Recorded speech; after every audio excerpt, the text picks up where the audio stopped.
A sharp new warning of all-out war. For the first time, the mysterious and secretive nation has threatened a preemptive nuclear strike against the U.S. It comes as the UN approves tough new sanctions. So how dangerous is the situation? What countermeasures could America take? Here's ABC's chief global affairs correspondent, Martha Raddatz. Thousands upon thousands of North Koreans rallied today around a North Korean general delivering that stunning threat. A first-strike nuclear attack with a vow to engulf Washington, D.C. in a sea of fire. They're threatening a nuclear preemptive attack. Never done that before. The young North Korean dictator, despite the diversion of Dennis Rodman's visit, now lashing out against the U.S. and South Korean military exercises and today's new stiff UN sanctions. Breaking news, North Korea's artillery attack against a South Korean island.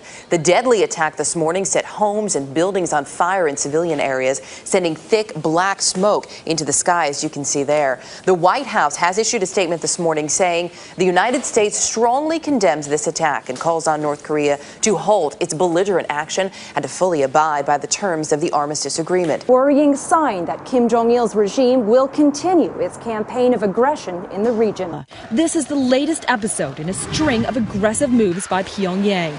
From nuclear missile tests in 2006 and 2009 to the North's reported involvement in the March sinking of a South Korean warship, killing 46 on board. Days ago, news broke of a brand new nuclear facility in North Korea that could be used to process weapons-grade uranium, indicating that international sanctions aimed at halting the North's nuclear ambitions are not working.